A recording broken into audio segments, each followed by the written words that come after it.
to you live from the uterus of Zavathun. It's time for Destiny Down Under.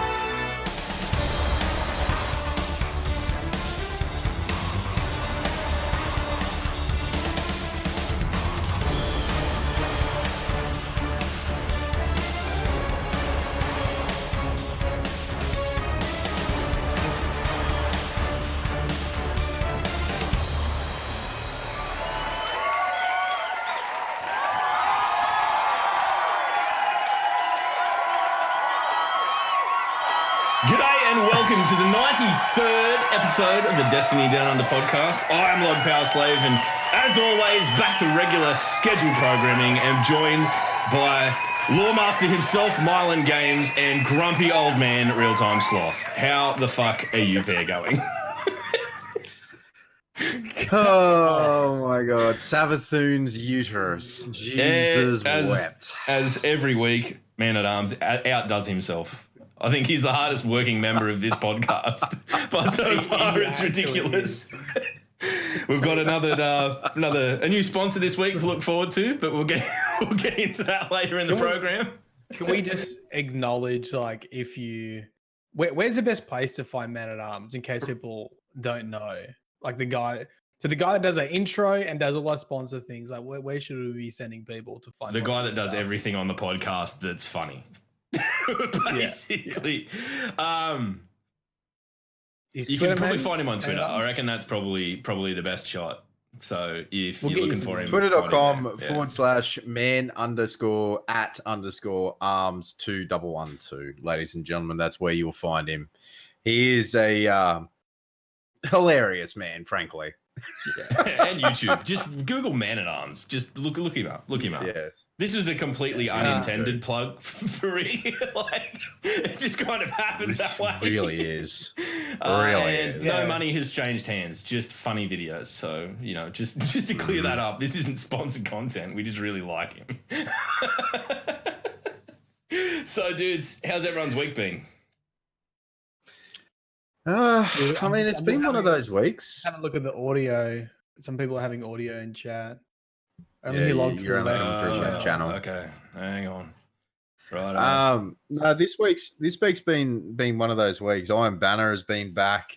That's been interesting. So this is the first time I've checked out Iron Banner, and it was very hello. Is that very very interesting to say the least, because I'd only ever seen the lockout thing in a video, but actually being able to play it and live it and like having the power play lockouts, it's pretty cool. I like it. Oh, the Iron Banner, dude. Yeah. The best thing about Iron Banner is the wolf sound. The power. That too. The power advantage is really, really, really. It's pronounced. Large. It's pronounced. Do we know like cutoffs? Do we know like is it like, if you're under 10, not much? If it's under 20, you're gonna get stomped. Do we know like the? So I went in at 548 on my Titan. I went in at 548 on my Titan. It's pretty high. And there were people who were 558 who were like had the red level 50. And then we came up against someone last night who was 575, and we couldn't fucking kill him. But how good is that? That's how it should be. It's good. It's good. It rewards. Excuse me. It rewards the grind. True. It rewards the grind, and when you think about it, this is going to be the most heavily affected one, right? Like, there's going to be the most disparity in this one because next month or whenever it rocks around again, it's going to be. Much closer together. Like, everyone's going to have time to be on the same. It's only been a fortnight, so that's a good point, because you sort of want there to be. You sort of want it to be like this now, because as the levels get closer, it'll be less pronounced power wise. So you sort of want people who complete end game content who can get to 600. If everyone else gets to 590 or whatever it is, you sort of want that 10. Power level to make a difference, right? It's huge. Like, as Jugzilla said in the chat, like he's at 580. Like, I went in as a Titan at 548, and I was trying to shoulder charge people who were 10 light higher than I am. Really? Oh no! No. You Couldn't can one tank shot a him. shoulder. That's You can freaking cool, ta- man. But That's then like the one thing that I've really seen, and this was last night with Etz being a filthy, happy mask using Mother of Dragons, is that the dude. one-eyed mask. Oh, the one-eyed mask. Hearing Etz cackle about the shit he is able to do with the one-eyed mask. Tell me the one-eyed mask. So this is the exotic Titan helmet. This is the exotic Titan helmet. Basically, anyone who damages you, A, it gives you an OS, and B, you track them for an ungodly amount of time. And it is just like I'm like hearing him just go, yeah, It gives you bang, an OS. okay. Overshield gives you an overshield. So if you it gives kill you the an person that it's marked, you get an overshield and your health instantly regenerates. So wait, someone damages you or has to kill you? Just Someone damages you, you mark them for vengeance. If you kill them, it gives you an overshield, and then you shoot them, and like it just keeps procking, it keeps procking, it keeps procking. It is They damage fucking you, fantastically and broken. They get marked, and then if you kill them, you get an overshield and more. What? Yeah. Wow. Yeah, as he put in the chat, like that's huge. So he's put in the chat, if they damage you, you mark them. If you kill them, you get all of your health back and an OS, and you do more damage. Motherfucker, I need it. I need it. That is nuts. Need it. That is nuts. You know, I went into Iron Banner just before with my second character, my hunter, and I don't know if this was like that issue with the new spectral blades or if it was light level, but I remember you saying there's like a hit detection issue with, Okay, yeah. So because this I went in up. and I was just slicing this. I hit him 3 or 4 times and he didn't die. Yeah. So this came up in my channel as well. The spectral blades. There are some serious issues with the I want to say netcode, but I think it's probably more hit detection. One of my regulars in my channel, he said, yeah, this is the issue with spectral blades. So in days past and years past, if you're using Shield Bro and you hit them with the shield, sometimes you have to hit them twice. Yeah. Sometimes you have to hit them twice because it hits and you hear the sound of it hitting, but it doesn't connect per se. Yeah. Now, Kydrak, who's just showed up in the chat, good morning. He sent me a link of a private match. Hammer Bro popped his hammer. Spectral Blades Bro popped his knives. He hit the Titan once, got him down to about half health, and then phased through him. What the Hunter saw was him still hitting the Titan, hitting the Titan. What the spectator and the Titan saw was that the Hunter hit the Titan and then phased through him and kept hitting nothing until his super ran out. Yeah. So I think I had that same experience. It was odd. Yeah. Now, one thing that was explained to me as well is it actually keeps you desynced until the end of the match, until you go back to orbit, which is very, very frustrating for people. I didn't have any issues after it, but it was definitely a little bit odd. It really put me off because it's such a cool super, and it was like I was like, this is fucking broken, and I was like, I can't keep using this, which sucks. But hopefully, I don't know. I haven't heard people talking about it though, so it's a bit weird. I haven't heard. I don't know if it's isolated to PC or it's something else. So I don't know. I do not know. But ladies and gentlemen, we're meant to be. This was meant to be the intro. We just got so excited. We just into it. So Sloth has been playing Iron Banner. Log, what have you been doing? I've been playing Iron Banner and going to work this week because I like. You've been back at work, right? I don't know if anyone follows me on Twitter or not, but like I've been an angry fucking man this week. I had 2 weeks off sort of with going to Sydney and everything, and then Forsaken coming out and all that shit. Like I had the 2 weeks of leave that basically I thought, well, you know what, I'm going to throw it in all on Forsaken. And then to have to go back to reality after that and not feel like my work here is done, it was crushing. It was bad. So. And it wasn't like just standard 2 weeks of leave. Like we went to freaking Sydney. We got to do like the Gambit promotion. Like you got to meet up with us. And then it was like Forsaken, like the best game ever. And it was just like, Dude, that would have been. Were you actually like withdrawing angry? 'Cause I think I would have been like snappy. I don't know. I mean, I was all right at work to the people at work, but like when I was sitting there, like I'd look at Twitter and people would be playing the game or posting something cool. I'd be like, "Oh, fucking." I'm over it now, but it's a Saturday, so I can't like a bit too much. I'm doing what I love doing the podcast. But yeah, it's been a rough week, but I'm back into the swing of it. Back to the Luke the Metaler, just not Log Power Slave bludgeon at home. One of the things I need to say that happened this week, because Jugzilla's in the chat too, is I put together a lore video for the last Wish raid ending, and I had an extreme amount of help from everyone who completed it in week one, essentially, who sent me all the.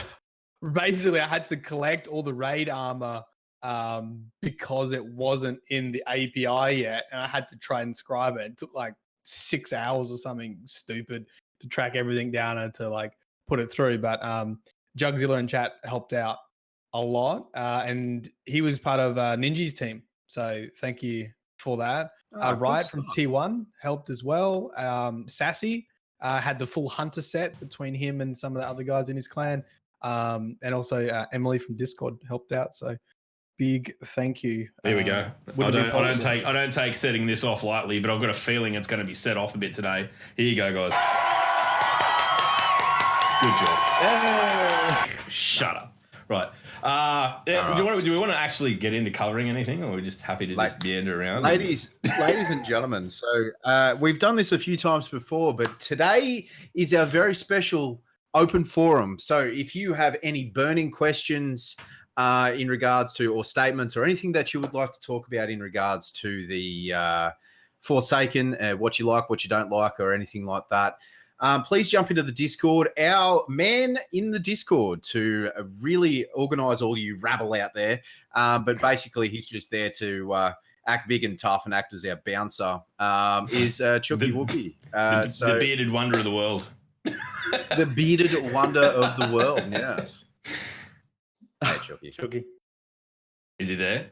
Chuck. How are you, boys? Chuck. Hey! Yeah. Look, this is going to be a hell non-event. We can have... No. I've got some really bad news. I've still got the beard, but it has been hacked. It's been hacked to wife-approved levels. It's no longer Gandalf-like. Wife-approved levels. Yeah. Right. No. It's when you're spending like 24 hours a day playing a space game. You need to give us something. So it's the beard got trimmed. Can you give us a ratio of how much beard was lost? I actually think it's shorter than us. I'm looking at Slothy's right now. I think it's a little bit shorter than Slothy's. So maybe Matt. Who's got a longer beard out of Sloth and Matt? I reckon Sloth's got Matt. Definitely just longer. a bit. It's a little bit matty. Right. I kept the mo though. I'm so almost maybe half of what it used to be. I'm going to say a quarter. Wow. It's been hacked. I've now lost 3/4 of my respect for you. Oh, that's all right. That's fine. I've got no beard. I was going to say it's a quarter more respect than we've got for you with that shambles of a thing that you're trying to grow. I'm not trying to grow anything. I've given up. All right. Well, we'll keep Chucky with us while we talk through the TWAB. We'll keep Chucky with us while we talk through the TWAB, and then we'll send him into the wild to talk to anyone queuing up to talk to us. So. Well, let's jump right into it.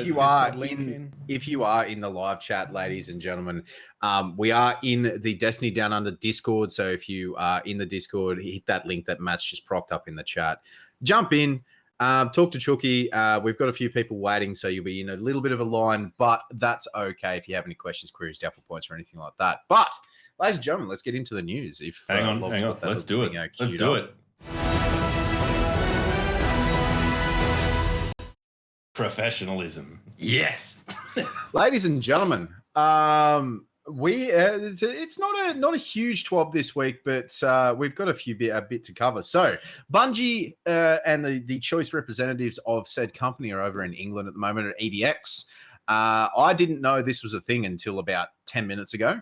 But they're over there. So if you're in that part of the world and you're enjoying yourself at EDX, say hi to Cosmo and Deej for us.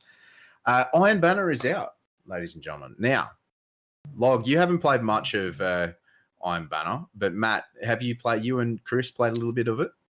I only played with what when I was with you guys, so I'm about 50% through that sort of Iron Banner, bounty, whatever it is to get the powerful engram. So look, the main takeaway for me was, fuck, I like Gambit more. I think I enjoy Crucible, but like Gambit's a different beast, man. I really like. I think if I had the choice between Iron Banner and Gambit, like I'm always gonna pick Gambit. But the rewards are good now. Like I like the armor, and like I probably will spend a bit more time in Iron Banner because there's a need for it, and like you can get powerful engrams, and PvP feels pretty good. I'm not very good at it, but it feels good. Like when you get on a bit of a roll, and like I've got a monster of a pulse rifle, which fucking melts people. Oh my like God, it's that thing is disgusting. Especially when you get a reload. If you haven't seen it. What gun is it, Matt? Because it's in your it's in the background footage for the video you put out this morning. Yeah. And I was watching it like standing there shaking my head. it's right side of wrong with kill clip, outlaw, and a range masterwork, and an aggressive burst and like a short zoom. And basically if you reload that thing after a kill, like it's less than 2 bursts on precision. It's like, see you later. And that's real, especially in Iron Banner with this power. Like if you come across a weak character, someone was saying evil chuckle. Weak. Yeah. Fucking weak. Kill the weak characters, but not eugenics. No, Chucky, what have you? How? You can't say that. Yeah.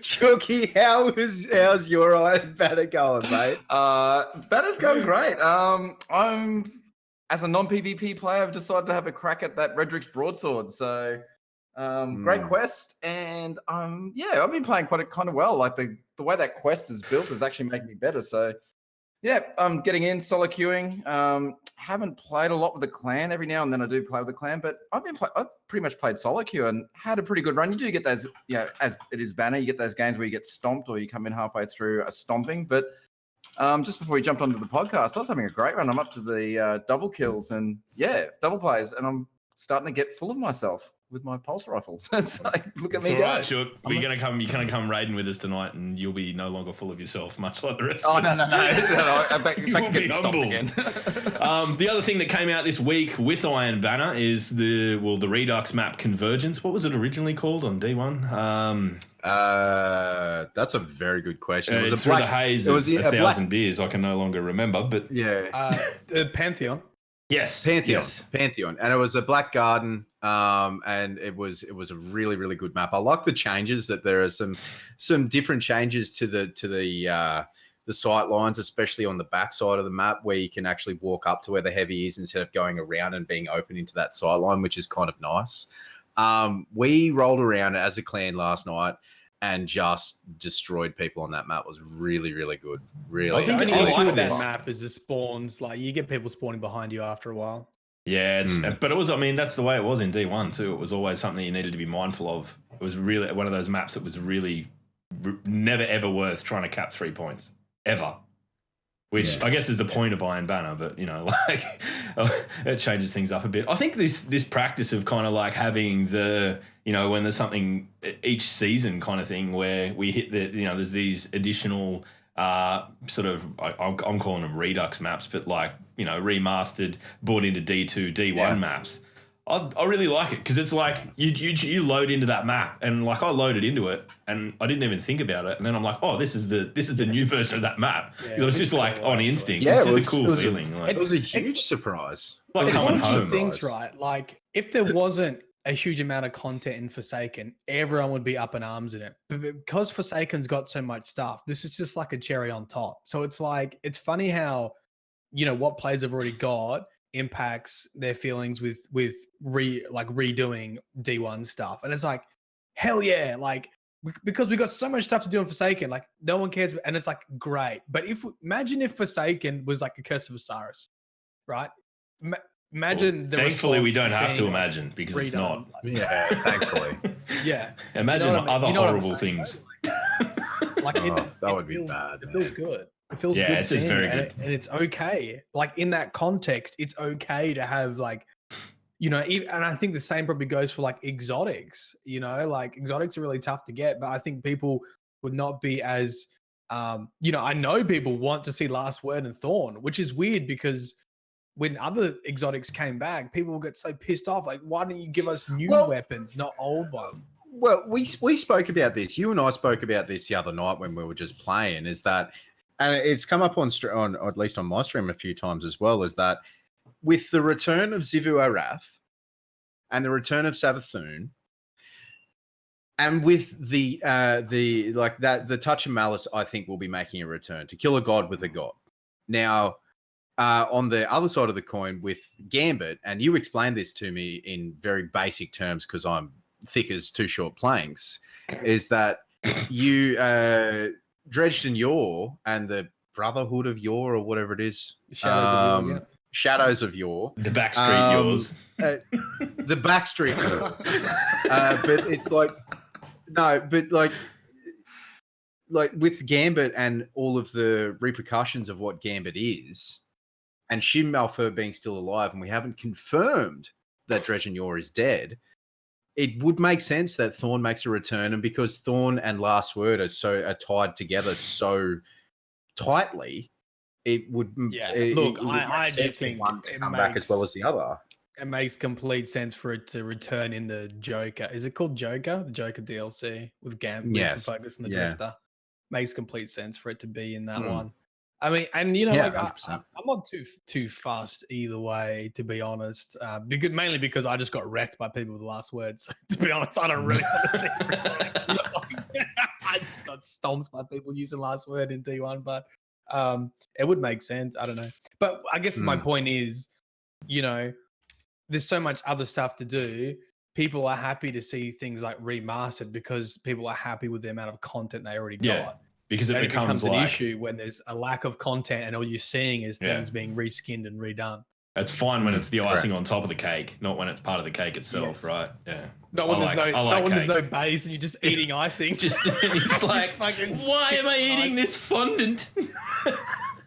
Anyway, that's getting really weird. Let's move into. There is actually an interview in the This Week at Bungie with the Clan Redeem guys that completed Last Wish first. So if that's your deal, definitely jump in and have a read of it. Matt and I talked about this for fucking an hour last week, so we're not going to labor on it again. But congrats to those guys. And congrats to everyone who was up there, especially talking to Jug about his experience with Ninja and all of that. It sounds like some good people were doing the right thing and have, as we're talking about, it's the Super Bowl of Destiny PvE, and it's a big spectator event, and it's a career maker if done right. So congrats and rock and roll. I'm just so it filled me with so much pride to be a player of Destiny. I know you guys spoke about this last week, but it fills me with so much pride to be a player of Destiny, to see the raid take 19 hours by the top tier players. It really broke my heart in the first part of the first bit of Destiny, with Leviathan only taking, what was it, 5 hours, 6 hours, and the raid layers taking even less time than that. Like, it really filled me on the first time. Well, yeah, I mean, that's exactly right, but like it's I'm just thinking about it made me happy. Reading the TWAB and how long some of the Bungie devs were staying around to watch it, man. I reckon at least one person got their stomach pumped. So like, at about the 8 hour mark, I'll start putting them away, and then I'd like to know who that person was. Do you reckon they have to have someone with eyes on screen the whole time? Yep. Oh, maybe not. I don't know. I mean, given that there was like an automated message and everything that came out, I think they're getting a bit. No, I don't think that was automated, man. I think once they got heard someone completed it, they double checked it, and someone pressed the button to say, "All right, this message can go out now." Okay. I'm happy with that. Either way. Is the I impression. mean, I suppose, but like, if- what if it was, you think about what happened with Wrath of the Machine and what are they, the bus drivers from Germany that did it, and they're like, like no one was really following them, and they beat everyone to it, and it took a week for it to come out that they were the people who really did worlds first. Like, I hope we don't end up with that situation again. That a team of. How long? Is that because I couldn't verify it? I don't know. It came out in the TWAB that they'd named it. I wasn't sure. I remember it was days. I believe that because it was Tifu and his group, wasn't it? It was Redeem that did Wrath of the Machine, but because they're streamers, it was easier for them to track, and it would have been very difficult for Bungie to track where the bus drivers came in. So, I mean, I'm not saying that it's biased towards streamers, because it's not, but it's easier. It's easier for Bungie to go flick to their stream and go, "Oh, okay, they did it." Yeah, that's where they're up to. Well, it's not. I mean, it's not really biased, but I do think, or maybe it won't say that. I was just to say, I don't know. I don't know what it's like being in that position, and I don't know if they have their chat up or not, or when you get to the 16-hour mark, you look for advice from chat or that kind of thing. But I do think if you wanted it to be, streaming does have advantages for solving puzzles. There was huge swathes of the race where Goth had his stream in emote only. Now, I don't know whether that was just because he was like, I need to get the noise out of my head and it's going batshit. Or whether he was sort of like, I don't want all these opinions or whatever. I don't know. But someone from the TA clan, like the next morning, someone from the TA clan, I think it might have been Gitzo or Ransack, said to me that bloody Dado got a part of it done. Again, like I'm still going into this blind. He got a part of it done, but then died, and he's just gone, oh shit, now everyone knows how to do it. Because everyone else had his chat open. I think I actually watched, and this is all very good. I saw some really big hints in Dado's chat, particularly around the vault, and then they got it. So I don't know. It's too hard to comment on whether people. I think that's murky territory to go into. Like, let's not get into. I'm not. No, don't get me wrong, ladies and gentlemen. If you're listening or watching, like I'm not calling anybody out. It's just that's the way that it goes. Yeah, that's the way that it goes. Some people have streams open to get the advantage. I actually personally don't think this issue. It's a non-issue. It's not an issue. It's a non-issue. With getting help from chat for a raid. That's up to the streamer. That's up to the caster. Let's just put it this way. Let's just put it this way. If they're not focused on what they're doing, they're probably going to get their ass handed to them. So there's an element of that they have to ignore chat in some respect anyway. That, and if they're willing to broadcast themselves, for better or worse, because there's a 50% chance they're going to be broadcasting their own failure as well as their own success and all the pressure that comes along with it, it probably is fair enough that there's some positive that comes out of it. But I'm neither here nor there. I'm not going to give a shit about this because it's something we face that rarely. Like, correct. I mean, by the same token, if anyone feels like streamers have an advantage, they can sit in the same chat and read it as well. It's public. Yeah, that's exactly right. We'll get Jugzilla in because I'm interested to hear like what that feels like, because he's just put in chat as well. Like, if we wanted to get worlds first, we would have stopped streaming Riven, right? Because that would give them an advantage. So I guess that's the disadvantage of like streaming, which is a really good point, which I didn't really think about. Is like, everyone can see what you're doing, and that. But that's the people. Point. That's the point. Yeah, that's the point that I made with Dado. Like, sorry, I didn't get what you were saying then. Yeah, I didn't get what you were saying. Well, fucking listen. All right, let's just ladies and gentlemen. No, I'm just yelling at Matt. I'm not actually yelling at him. It's fine. Wow, that's out of the ordinary for you, Dad. Crucible mode. Go. New Crucible mode breakthrough beginning Tuesday, September 25th. At the beginning of each round, players will fight to capture a central zone. Once the zone is captured, your team will deploy the Breaker. As players work to deploy the Breaker, the zone can be contested, resulting in an epic tug-of-war between the two teams. Once the Breaker is captured, it will be used to assault and hack the enemy team's vault. If you hack the enemy team's vault, you win the round. If you fail to hack the enemy team's vault within the time limit, you lose. If you're in the process of hacking the enemy team's vault, when time runs out, you'll enter sudden death until you either hack the vault or the enemy removes all your progress. First team to 3 rounds takes the match.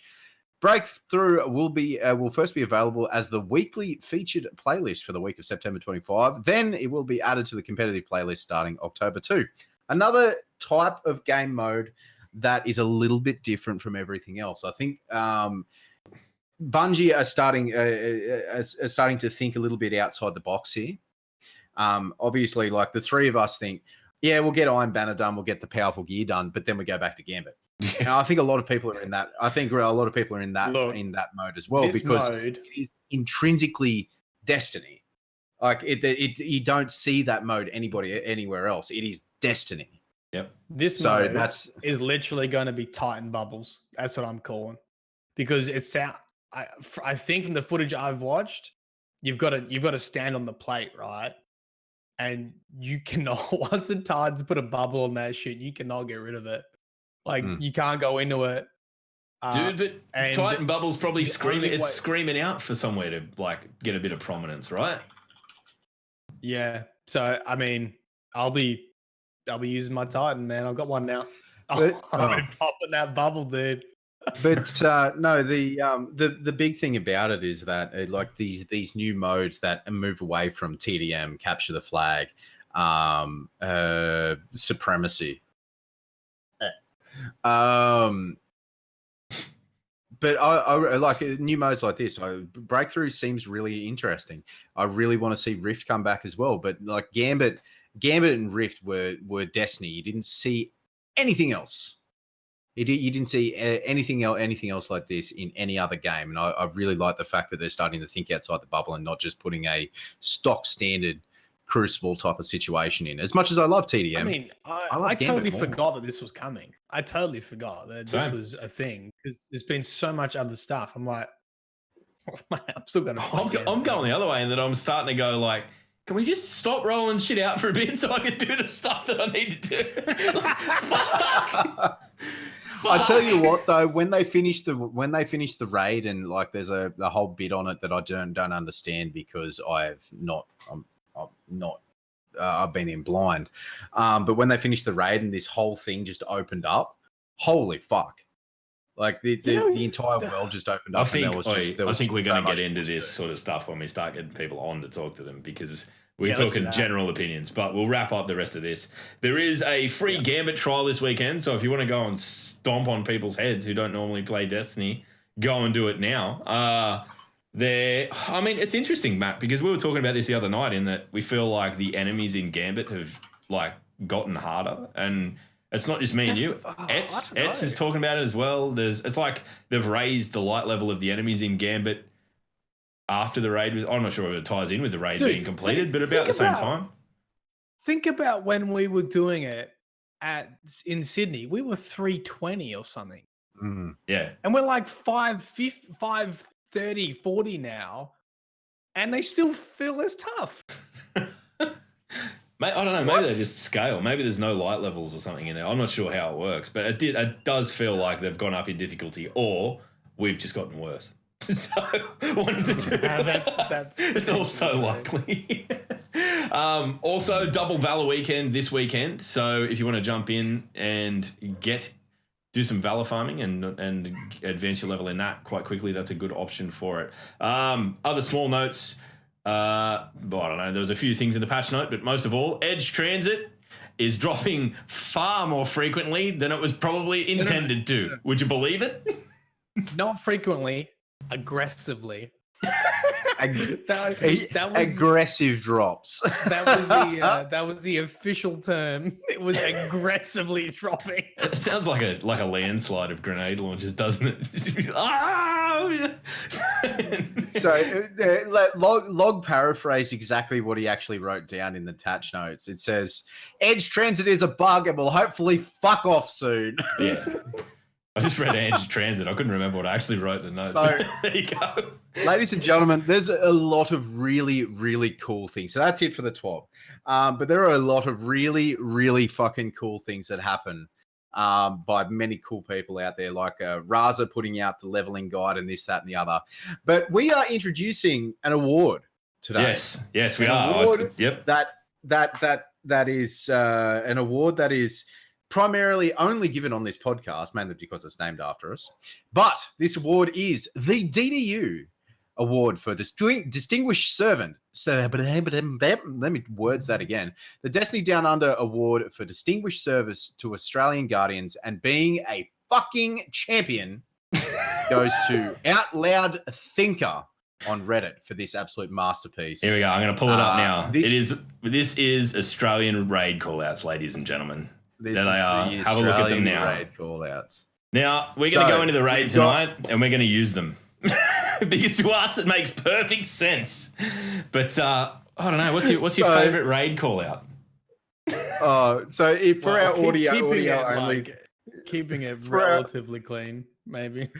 for our audio only listeners, is Barramundi, Double Mundi, Swordy Fella, Barbie, Top Root, which I'm renaming Top Knot because Mylan. Yeah, nah, yeah. Whoop, whoop. Dead cunt, flamey cunt, other flamey cunt, cunt killer, kookaburra, That's bad. bin chicken, swooping magpie, and spangled drongo. I think I for really me, like it's a Kookaburra dead. just because it's so accurate. It's so like you like, yeah, that's Kookaburra. That is a Like, kookaburra. that's- Yep. do you know that's classic? I'm a huge fan of yeah, nah, and nah, yeah for the two types of same, snake. But bin chicken, or the ibis, as it's the bin chicken of Australia, a absolute plague of a bird sweeping the it's like a winged fucking rat. I like it that it gets a mention, but I mean, obviously, the C bomb has become synonymous with dragon, which is fair enough. So, look. Out there, thinker, you are out there doing the Lord's work, and by the Lord, we mean Bob Hawke, sculling a yard glass. You're an absolute fucking champion, and don't let anyone tell you otherwise. Hang on, wait, we're going to do it again. On your mate.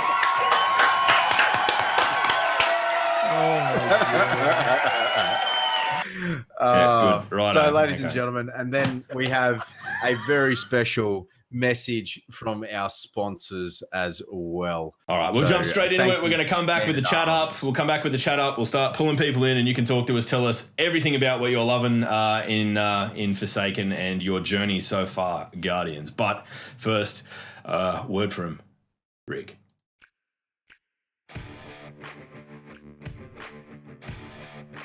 Hi. Are you tired of tooling around in an old hand-me-down dilapidated jalopy whose backseat aroma is a constant reminder of your older brother's lost virginity? Is a new means of conveyance out of your financial comfort zone? Are you tired of having to walk around Mercury? Then come on down to Amanda Holiday's Rides and Glides, y'all. The city's #1 used transportation dealer. Whether your transportation needs are terrestrial or celestial, Holidays offers the most affordable selection of slightly pre-owned and or damaged ships and spares that you can find without brandishing a mask and a gun. All of our units come colored in primer, allowing you to fully customize your new vehicle the way you want, when you want.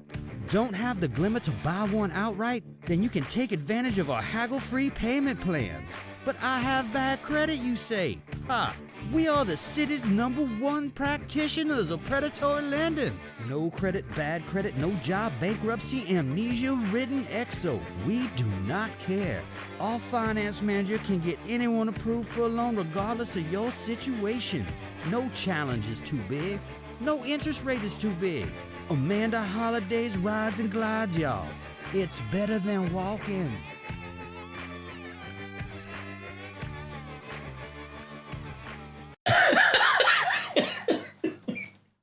How the fuck did you think this shit up? It's better than walking. Oh, man. No idea what goes through his fucking head to write that shit. I've seen enough to know that I don't want to know what goes through Rick's head. So, ladies and gentlemen, we've got our first questions upcoming. So, we'll bring in the question from Katakana Hunter, who we'll bring in very shortly. The fallout from Cade's death and the next Vanguard. Good morning, Hunter. How are you, my friend? Hey, Log, Sloth, Malin.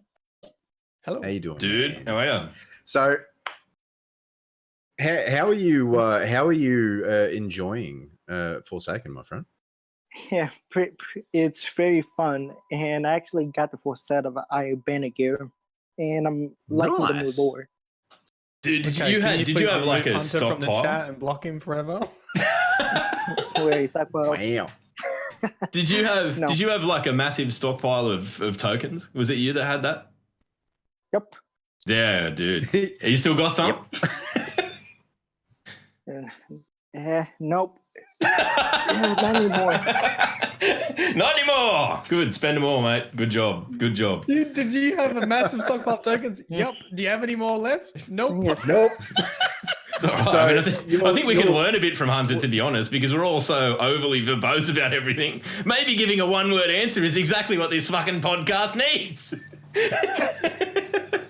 Oh, man. So, Hunter, what's your question, man?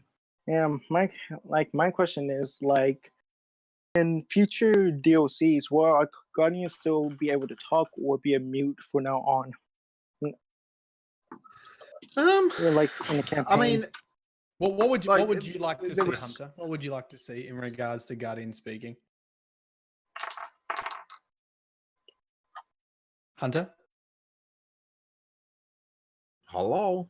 I think. Hunter, Oh, it's a bit of irony For there. me, I actually would like to have more interactions have more conversation with different characters, like Shax, Saladin, Zavala, or Cord, like have interactions, and can actually go more deeper in their personal lives, like before we became Guardians, like have more of the backstories. Yeah. Okay. And So, I mean, I think With the I think voice- they've tested the waters now. Like, I think they Hmm. know that They're everyone kinda wants to coming do out. it. Hmm. I really enjoyed the fact, like, it was only 10 words. It was only 10 words that our Guardian has said really throughout the campaign. Aldrin Sov is mine, and Deal to Spider. I would like to see our character definitely have more vocal interactions with, as you've said, Hunters. I would really, really like them to speak more about our past as a Guardian and this, that, and the other. However, to implement that, I believe that they'd have to come up with an individual. They'd have to come up with an individual story for each individual Guardian, which would be large. Well, they had to have voice actors for Mhm. Awaken, for humans, for Exos, and then for both genders, for any.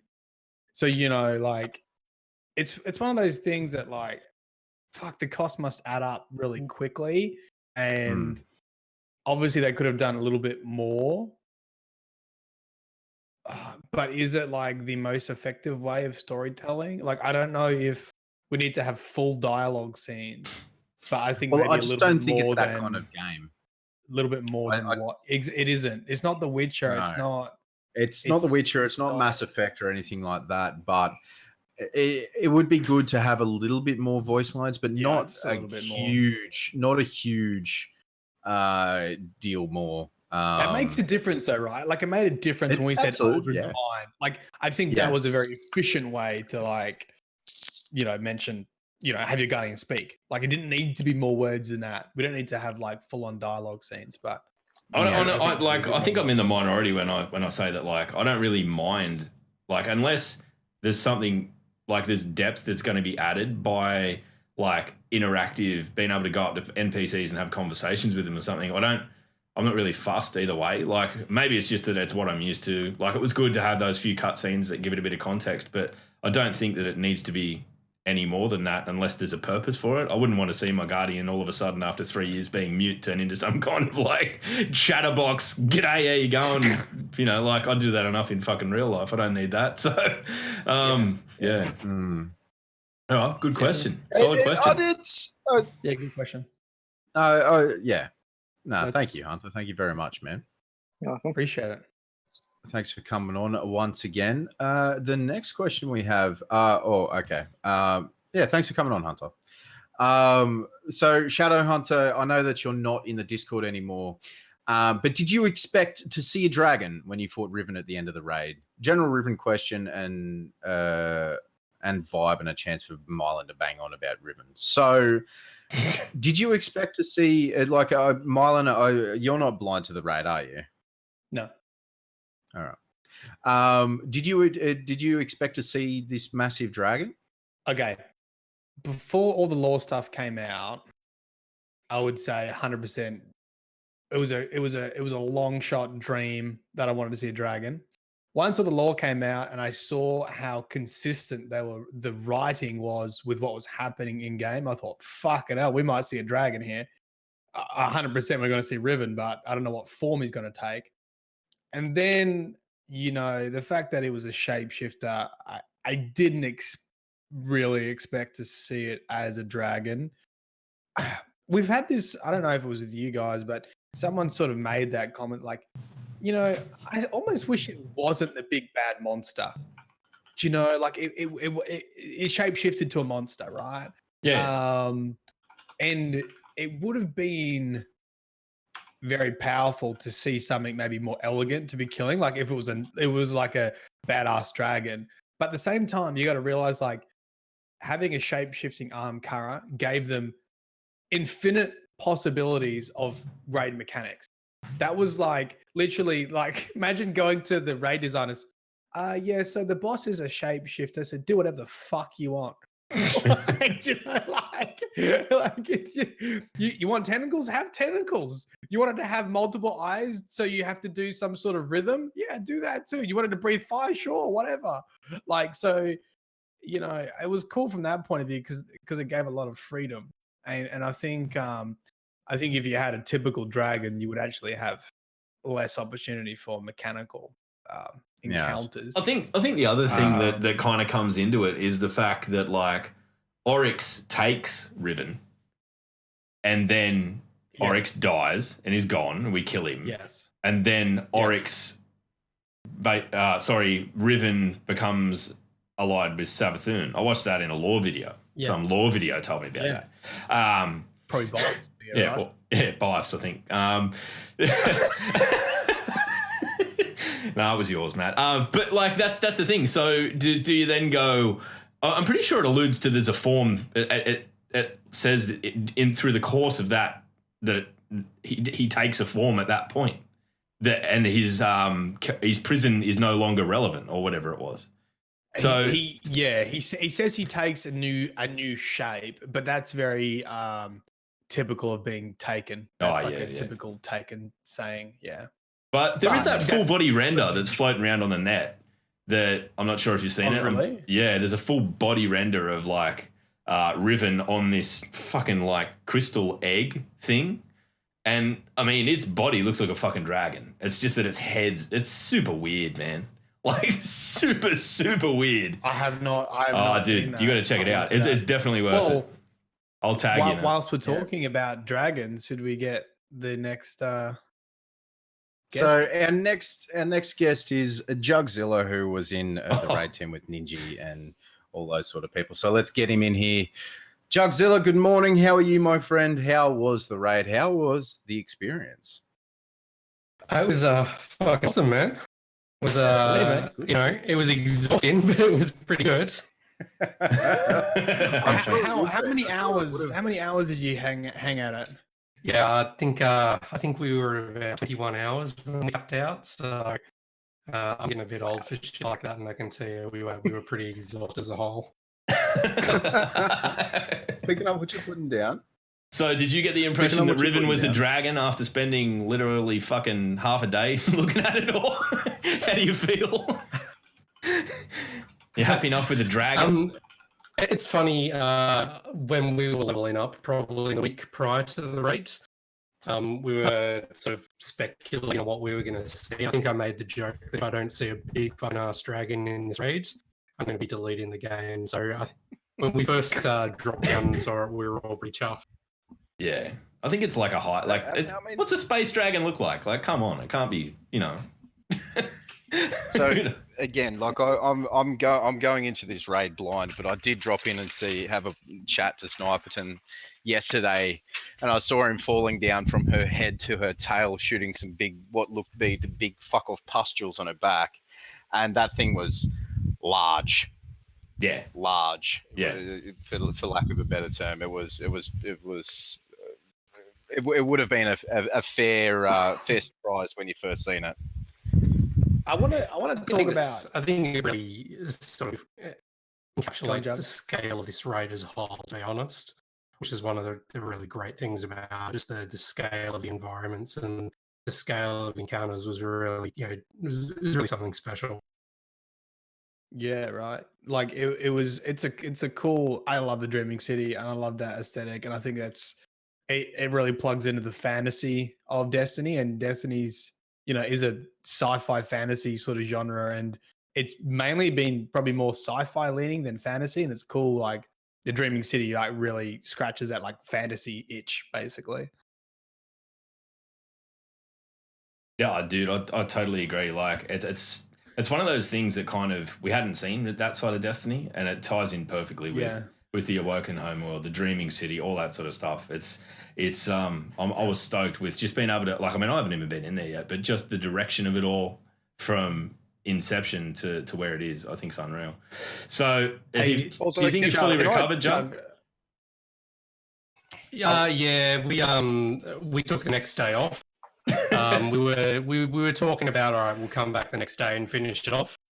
Because I think even when we woke up, I think only the 3 teams had finished it, but we were just bloody knackered, and we're like, look, the 2 milestones for us were either first place or first 24 hours, and when we tapped out and sort of had to give up on both of those, we were just like, bugger it, we'll come back a couple of days later and finish it when we're actually fresh.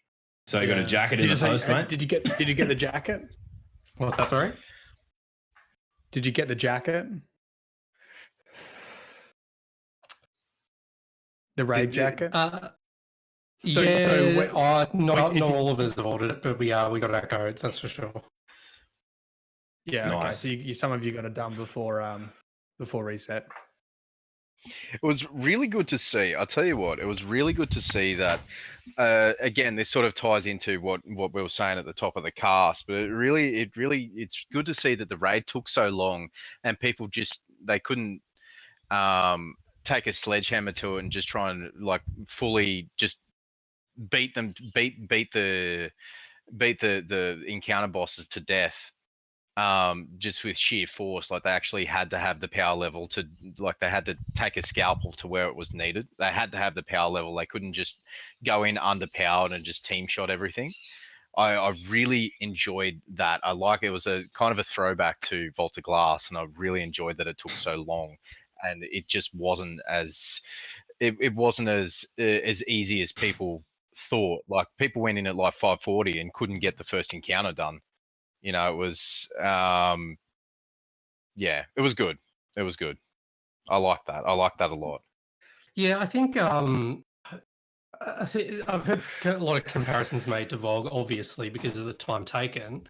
And, people would, Bungie guys were tweeting out at the time when we sort of passed the VOG mark that, VOG no longer holds the title.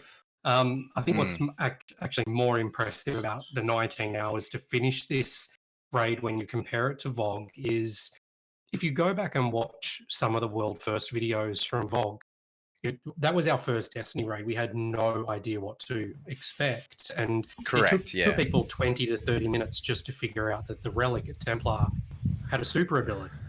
At this point in time, they've thrown every mechanic under the sun at us. There's only so many iterations on those mechanics you can do within the scope of this game engine. So for them to confuse people with puzzles and get the delta scaling just right so that it still took 19 hours to complete, I think it was just it was genius. Oh, absolutely, 100%. It was definitely a good move on Bungie's part, because it like I said, it really broke my heart to see people get through these end game encounters in only a few hours. Like coming from a World of Warcraft background, where you've got the mythic raids that take like days days upon days upon days before the first clear, and months before the general community can get through it. It was really, really good to see, and I just hope that they kind of move forward with that, if that makes sense. I want to Yeah, ask, I think it's good that only 12 people in the world have that emblem, to be quite honest, because now there's something that's actually special there. Yeah, well, really 100%. cool how I thought the emblem and the jacket was really a nice touch and really something to work towards. But I also want to ask Jugzilla about what it's like to have that many people watching you do the raid, because I don't think we've really spoken to anyone that's been in that position. So if you've got any thoughts on that, Jug, I'm keen to sort of hear. I tell you what, from just what I've heard, Ninja was he did really well with dealing with, because when you have that many people in a chat, the whole anonymity thing comes in, and people act like absolute idiots sometimes. Yeah. And Yeah. from what I've heard, he actually did very, very well in looking after his chat, and also getting you guys, like helping you guys, or not helping you guys through, but you guys working as a team and all that sort of thing. So I want to say congratulations to that fella, and I want to say congratulations to you, Jug, like for doing what you did. It was huge, man. Yeah, I guess just to Mylan's question, what it's like. I mean, it was kind of a bit surreal, to be honest. We got to Riven, and one of the guys in our clans is on the dev team. He works in one of the teams, and I sent him a message on Discord with Ninja's link, and I'm like, hey man, I think we might be in first place. And then I think at the same time the Reddit machine was starting to move, and we were kind of looking at Ninja's chat, and it was 30 viewers. Then it went 100 viewers, 1,000 viewers, and all of a sudden it's like 29,000 viewers, and it just didn't stop. It was mental. I think probably the difference for us is that I think World First meant less to us. We were just a group of friends playing and having fun. And so the viewers didn't sort of add extra pressure on us. We were just doing our thing. Chat got a bit, out of hand, but there's just no way you can control that many people. At 9,000 people, at 29,000 people, it's definitely difficult. But it's really good to see. I'm not going to lie, it's really good to see that you and Ninja and the boys just went in there and just we're just stuck with the whole, we're just a bunch of mates just playing the game, and we're at top place, but we're just a bunch of mates playing the game. I think that really speaks to I'm not going to say casual Destiny players, but it really speaks to the normal Destiny players that are not, your goths, career streamers, your and tier stuff. one, career streamers exactly. and stuff. Like those guys are also just a bunch of mates playing games, but it's a different mentality, I guess you could say, because they also are there to be entertaining. I'm not saying that Ninja's not, but it's like it's a big thing to be just there and just see how natural it is when people are just there to play games and have fun. It's a different take. It's a different take. It's really good to see that you guys are up there at the front and getting it all done. And all I'm that just sort of thing. proud there was an Aussie in the mix.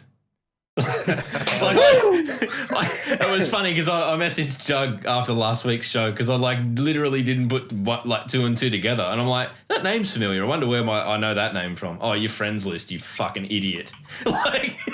That's how shit I am at this. But anyway, nah, man, you're doing us all proud. I'm glad that you're out there, doing the Lord's work and kicking fucking dragons' asses where we can't. So on you, man, doing a great job. You. We'll catch you soon. Get your level up, and it's a lot easier. You'll be fine once you hit that 550, 560 mark.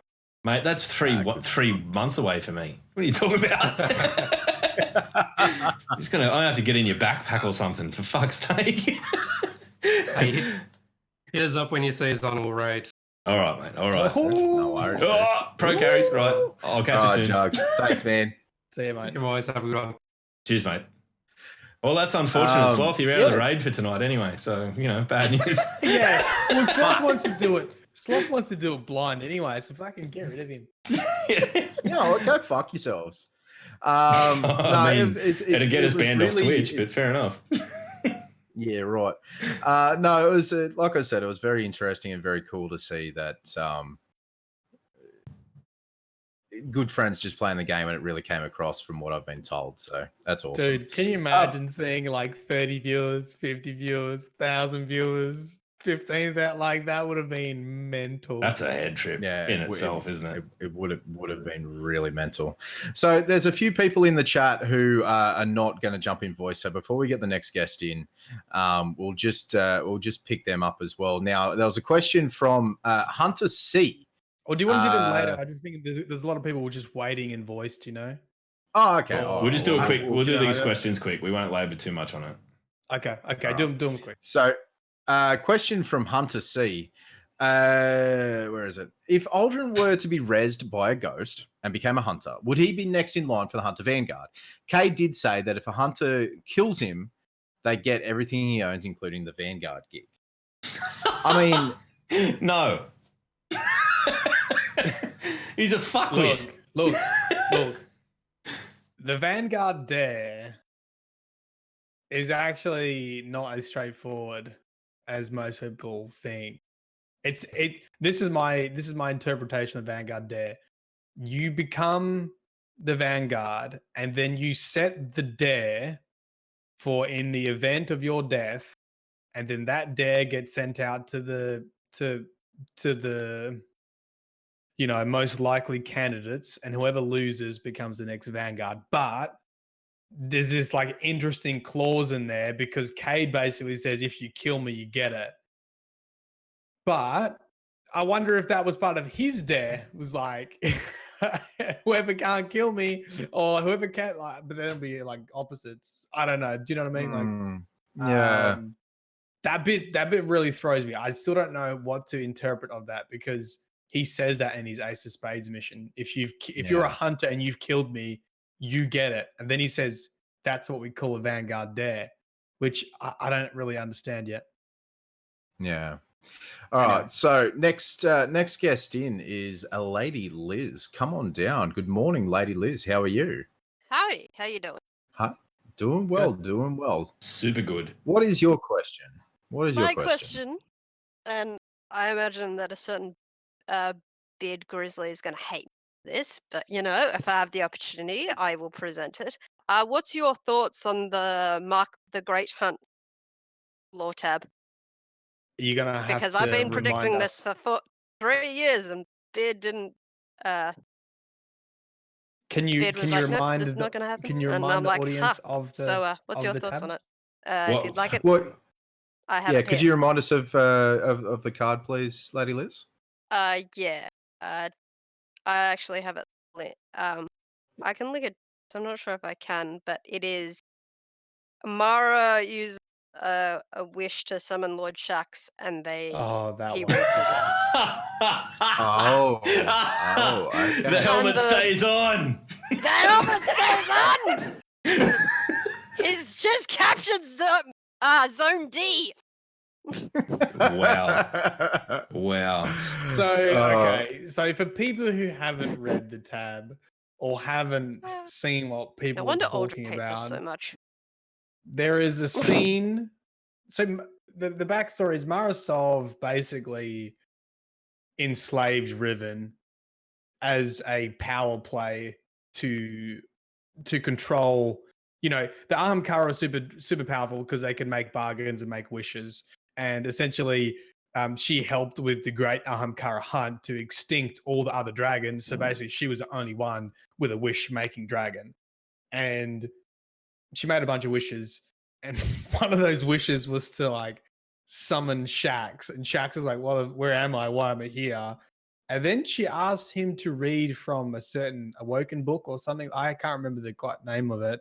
And Shax just, vaporizes it with, a lightning strike or something.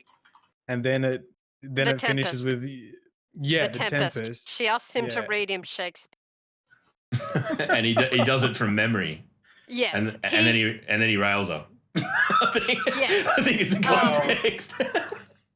That's Yeah, that's the I don't Australian think you version. realize, but he basically reads out like 100 minutes of The Tempest. It's like 100 minutes long. We're talking a full Shakespearean play. She's like, read this, and he's like, fuck it, I'm not reading it. I'm saying it from memory. That's Shaq. Yeah.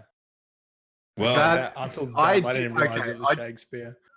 I didn't realize that this was a card. So Yeah, not only were we moving into the darkness of Destiny, the Destiny universe of the murder and mayhem and stripping light from people and this, that, and the other. Shax just gave Mara the D. well, I mean, if you're going to Basically. pretend dead for God knows how long, you may as well get the D, and you may as well get it from Shax. One more push and the battle is yours. All right. this is amazing. Oh, fuck. Thank you for your Oh, question, for Lady fuck's Liz. Thanks, Liz. Thanks, Liz. Now you could just imagine that every single line that Shax does can be used in this situation. Oh my Yeah. god. Bye, Liz. Bye-bye, Alright. No, I wasn't expecting that. I was wasn't not expecting- expecting that. So, I just, Ikora would be proud. I mean, it I takes a am lot for us. going It takes to- a lot to I shut can't- us up. So that was. I Yeah. can't. So there was a question here from Vibe as well. Just let me find it. So thank you for your question, Liz. I'm never going to listen to Shax the same. What do you guys think of Bungie removing aim assist on the sleeper? Do you think it'll be enough to remove it from being used in invading? No.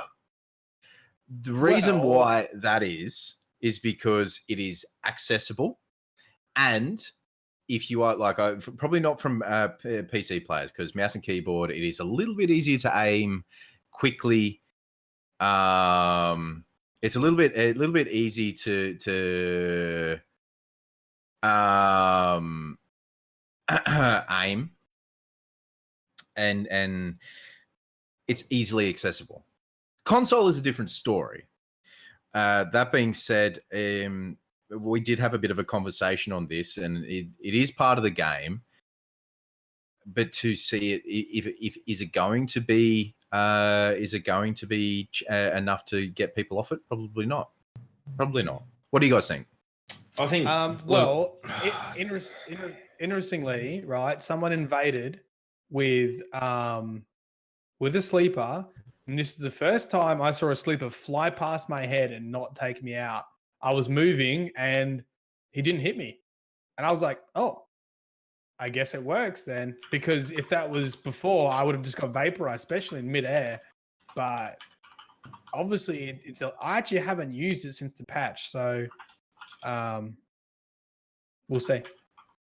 Sloth's just trying to wrangle Nightbot. What do you? Calm down, you stupid fucking AI construct. What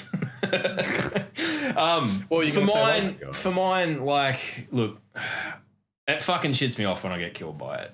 And I think that whenever you're seeing a weapon being used in excess like that, it probably does need to be brought back to the pack a little, because it becomes the no-brainer. Like, it removes the variety from it. That's probably my biggest bugbear with it, is that, like, every time you get killed by it, you end up going, of course, it's a fucking sleeper. You know, like, it is, you know, it's very strong. It's like being killed by fucking Thorn back in the day, or Fellwinter's Lie, and all those sorts of things that eventually get brought back to the pack because they're just a little bit better than everything else, and it kind of ruins the depth of the content, because there's really only one weapon you should use. It's because it suits the game mode so well. As well. It's like the perfect weapon for that game mode, like one-shotting people cross map. You know where they are. They don't necessarily know where you are. Someone put, maybe it's just look, I haven't used it since the patch. I'm interested to see what it's like on PC. I have seen bullets go past my head now, which just never happened before. So maybe that's an impact of the aim assist.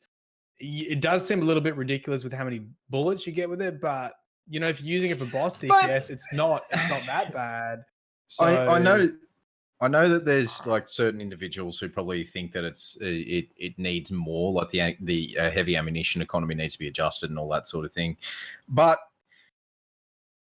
it's part of the game. Yeah, they're not dude, going but, to like, nerf one of the biggest damage dealers you can't in the fuck game. it. That is such a dumb argument. Oh, it's part of the game.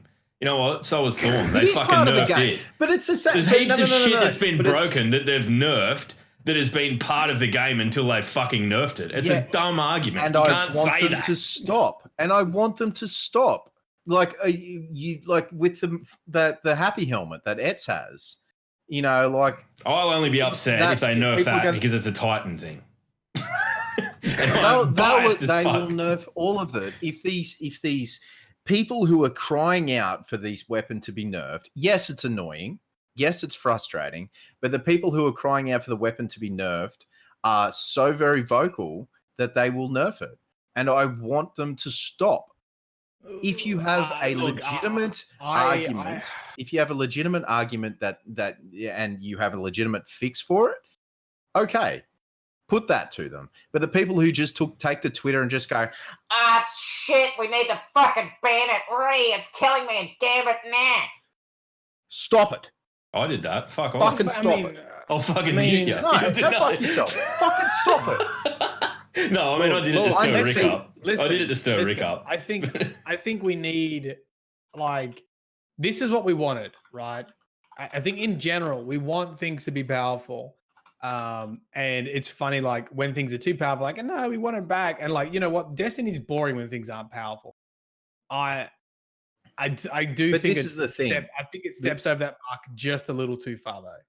But this is the thing: is that people, especially in the Destiny community, don't know what the fuck they want. Oh, we want the game to be more grindy. Oh shit, the game's more grindy. It's fucking bad. Dude, turn it back to no grind. They know what they want. They just know that they don't want to get killed by fucking sleeper every game. Maybe they don't know how to fix it, but they know what they want. But here's the thing. You can hide very easily in Gambit. If you see an invasion, you can. It's just not challenge. That's what I'm saying. I think that shouldn't be the only option, though, is to not challenge. If you have a legitimate way of fixing it, and you want to put it to Bungie, then type up your well-constructed argument and put it into the forums. What I'm really taking issues with, is people just screaming, "It needs to be fixed. It needs to be fixed," and not having a fix for it. Well, I think the differences in our have a conversation on it. Probably represents how the community feels. Where there's probably people on what me and Log are saying is things should be powerful. Things were boring when they weren't powerful, and then there's probably people that agree with Sloth. So I think we probably represent.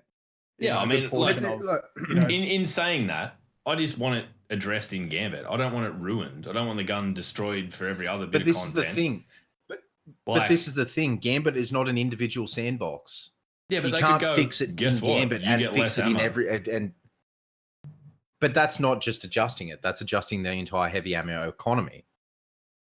But a conversation about it is fine. But the fucking the unintelligible screaming, the unintelligible screeching that you see on Twitter and Reddit and the Bungie forums, guys, please, for the love of Pete, and I'm being fucking deadly serious, and I'm trying to be a fool and yelling and being a fucking idiot about it. Have a discussion about it. Come up with a way of fixing it.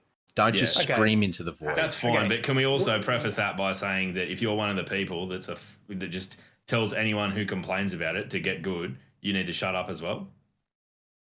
Well, yeah, that's also true as well. How about this? Just everyone shut up about it. It solves the problem.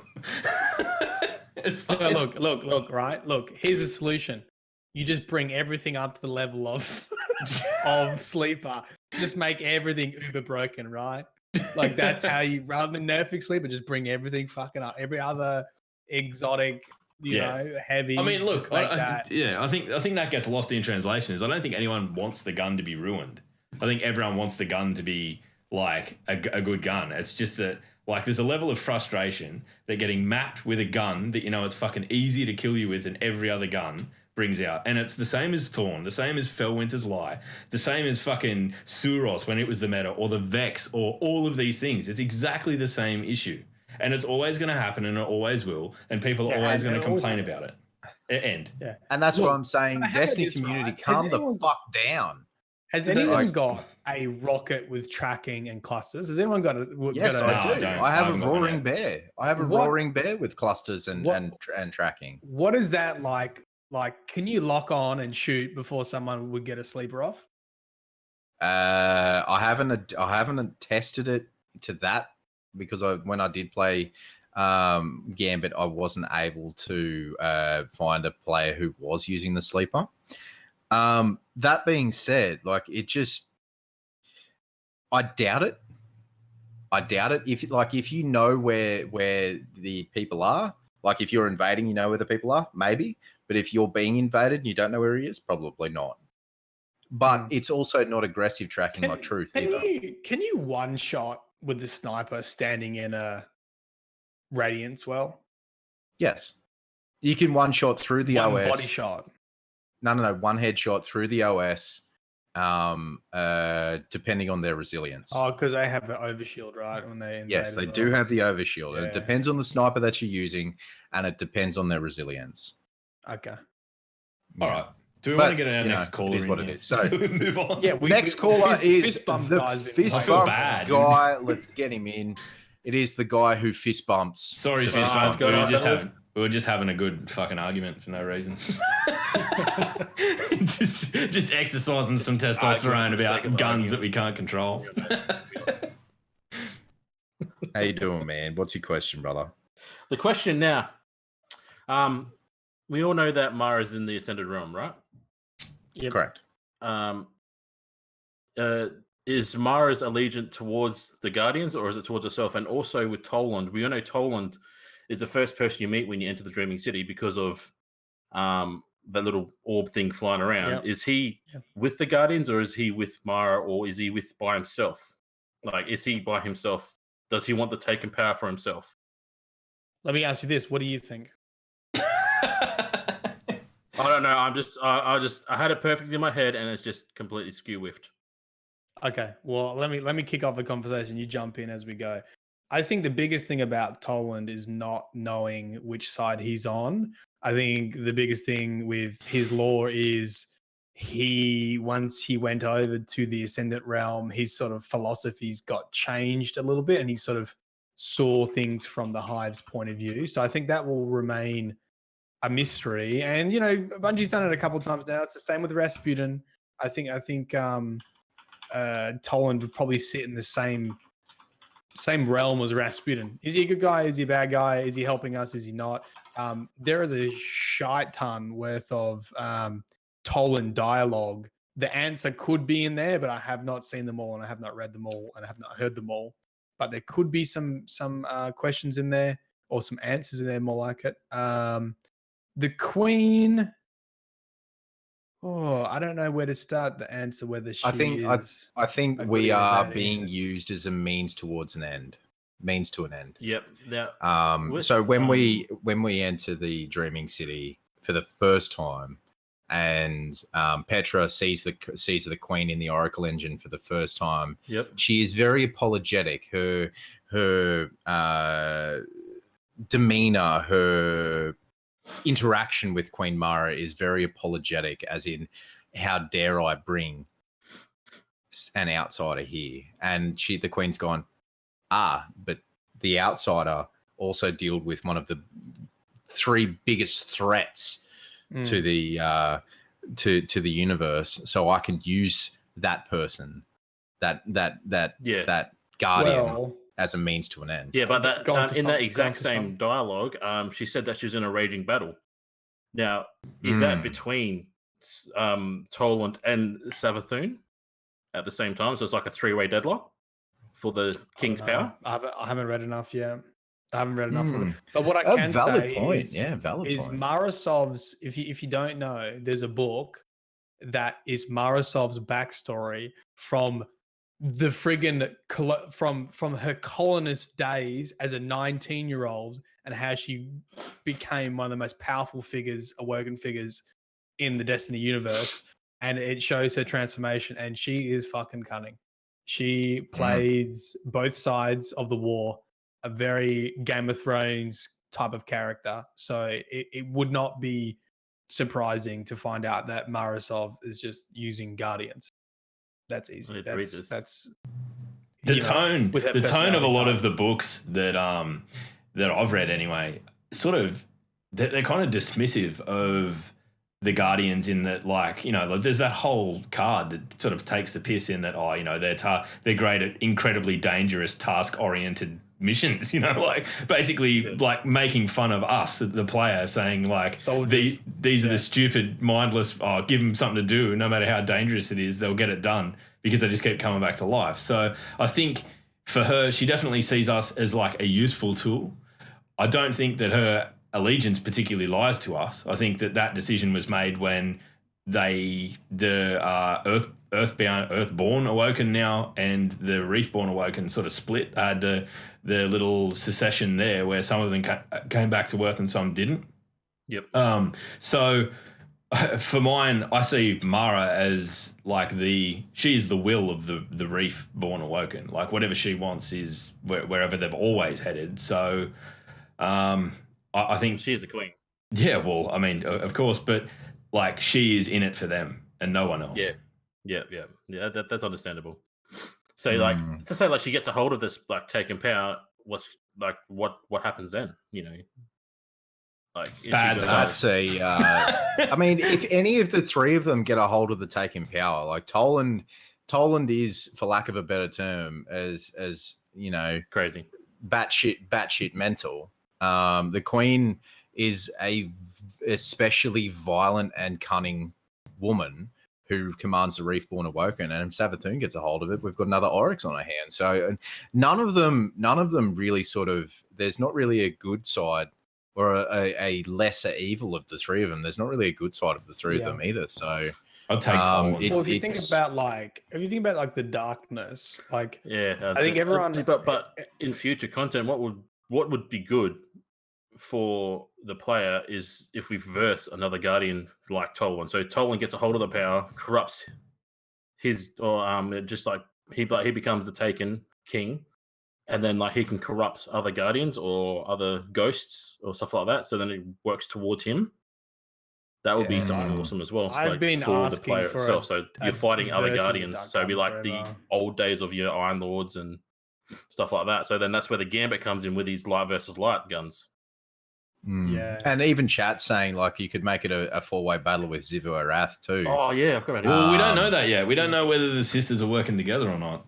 I mean, it's odd that they're both turned up, and it seems unlikely that they would be. But what's more scary than the Oryx, the two sisters working together? Holy shit! Yeah, that'd be pretty overpowered. Well, I reckon Zivu's a fucking red herring, man. You reckon? That was so left field, man. It like everything has been Savathun. All of the lead up of Destiny 2 has been Savathun. Heard nothing from Zifu. Then all of a sudden, the second mission after the raid, he comes in. See, this is the thing. Like, were the Cerberus, not the Cerberus, the Chimera that we fought in that mission, when we were in the Harbinger's Seclude, are they taken? Is the Chimera taken? Yes. I don't know about the Chimera, but Riven's taken. Well, it's a product Riven of Riven, and Riven's correct. taken. Yeah. But was Riven taken know. by Savathun or Zivu Arath? No, It was taken Riven by was Oryx. taken by Oryx. And then Savathun came in. Oh, right. Yeah, This so is he what was happened, right? That's This is like, this is what I 'cause it keep was thinking physical. about. It wasn't like the taken color, but he also had light in him as well. It was a mixture between darkness and light. Doesn't make Well, it that's taken. that also ties No, back but to he's the way that described as taken in the lore entries, Riven. but that was the sort of throws back to when we first encountered the traveler talking to us on Io. Something along the lines of blah blah blah blah blah. There is no darkness without light. There is no light without darkness. Yeah. So, Riven, right? Marisol, big dragon. This is like Riven's like a classic genie story, right? He's like, "What bargain do you want?" And basically, when Mara first got Riven, she's like, "Well, I wish you into a fucking cage, and you're gonna be my little pet for the rest of eternity." Like that was like not her exact words, but she basically caged Riven with his own bargain, his own wish, and like Riven's like, her own wish. nobody ever gets advantage of me. Like no one ever wins on my bargains, but Marasov did. So like Marasov like outwitted Riven and then continued to use his bargains and wishes and etc. Her wishes. Yeah. And then Marasov went AFK after the battle with AFK. Hang on, guys. I gotta roll a cigarette and make a coffee. Yeah, right. She went AFK to a throne world. And Riven was left caged. And after Oryx beat the Awoken, Oryx found Riven and then took Riven. And then we killed Oryx. And then it sort of talks about how the throne was left untaken and no one claimed it. And then it said a cunning sister or the secretive sister or the treacherous, something like the treacherous sister came along and found Riven. And so, although it doesn't say Savathun, it's sort of highly suggestive that Savathun was the one that come along and find Riven in sort of like Oryx's, wherever he was residing in the descendant area, maybe whatever. And that Savathun then took control of the Riven. And that's why we're getting the curse now. That's going to be the final wish. The last wish is Savathun's wish? It's a Savathun wish. I think so. Wow. So is Savathun on the level of Mara in that she can make a wish and it not backfire? No. This is the cool thing about the wishes, right?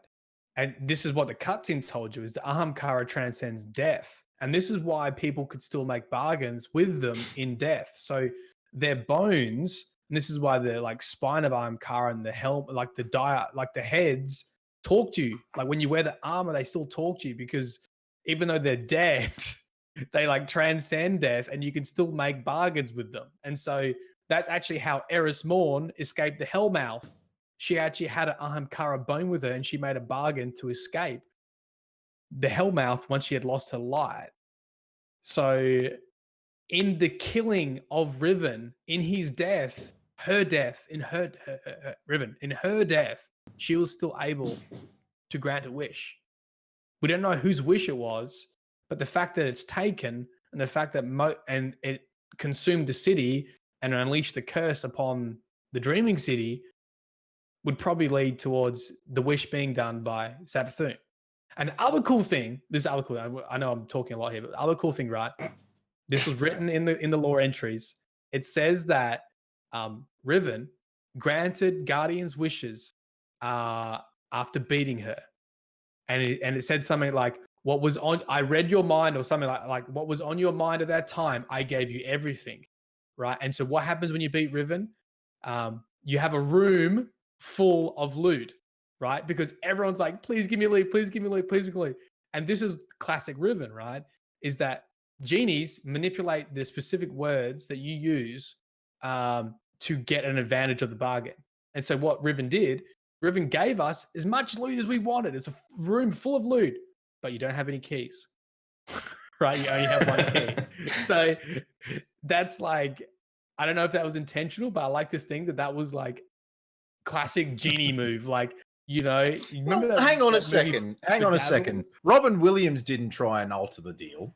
No, but he was a nice Robin genie. Williams didn't alter.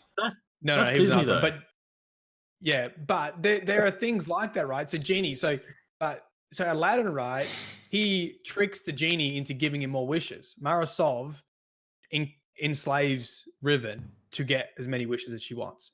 And then the genie is lost to fucking the villain. Riven is lost to the villain. And then Riven is set free. So what you're saying is that the Dreaming City storyline is fucking, well, a large part of the storyline of Destiny is fucking Aladdin. Aladdin mixed with, apparently, maybe you know this, Sloth. Apparently, the dragon part is very Dark Soulsy. I don't know if there's a bit in the lore about the dragons being used to kill other dragons. Gamma Trap said something like that. I might find it. Okay, yeah. Seth the Scaleless or Seth the Scaleless or whatever thing like that. Yes.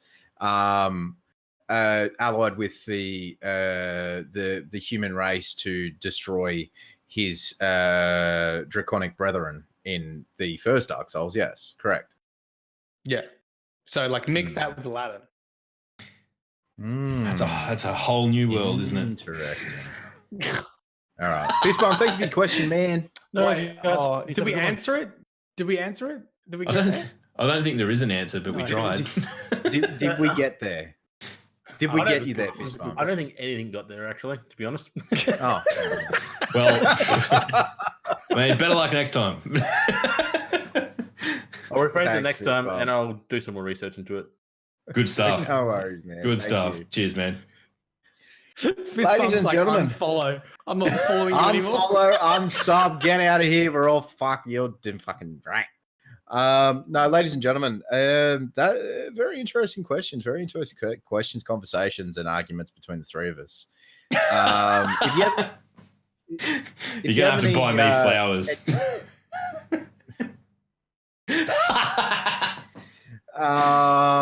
Ladies and gentlemen, if you have any questions, queries, or doubtful points, make sure you at us at DDU_podcast, at Mylan Games, at Log Power Slave, or at Realtime Sloth. Or let us know in the YouTube comments below if we've missed anything, or if you have any follow-on questions in regards to what we've spoken about today. Gentlemen, I think we've sort of wrapped up episode 93. I think we're there. I feel like we might be there. I think we're there. I think we're at that point. I mean, I want to go play Destiny, so can we please wrap up? So I well, so you can level up before the raid tonight. Are we going to stream the raid tonight? Is there going to be something that people are able to find? Like, I might stream, but I no may probably do it as well. Matt, you going to stream? I won't be. No. You're recording it. Oh. Yeah. Right. Okay. No, that's fair enough. Ladies I'm and glad someone gentlemen. is, because I'm going to need it. Anyway, moving on. To all of the live chat, for people in the live chat, the people who jumped in and asked questions, thank you very much for joining us once again. To all of you who are watching on YouTube and you are not subbed to the YouTube channel, make sure you hit that follow and the bell button. We upload once a week on a Saturday and or a Sunday, depending on when we record. And to our audio-only listeners on Podbean and Spotify, thank you very much for your continued patronage. And iTunes. It's very, very cool. And iTunes. Very, very cool. The big one. And the iTunes, yeah, out on iTunes. Thank you very much. Guys, we are approaching 100 episodes, and legitimately, we would not be able to just chat and have all of the things that we have without you guys, you know? So thank you very, very much for supporting us here, whether you're listening, watching, or otherwise. Okay? Thank you very, very much. All right. Ladies and gentlemen, we have been the Destiny Down Under podcast. Please stay tuned for a raid if you're in the live chat. Thank you very much for watching. We'll catch you next time. I don't know what to say. The law has come. The law is here. Just get in there, read some books. Okay, go. Do it. Okay. That was the worst sales pitch of all time. Anyway. I'm sorry. Bye. Stay, hang around for a raid. We're going to visit Vibrodium.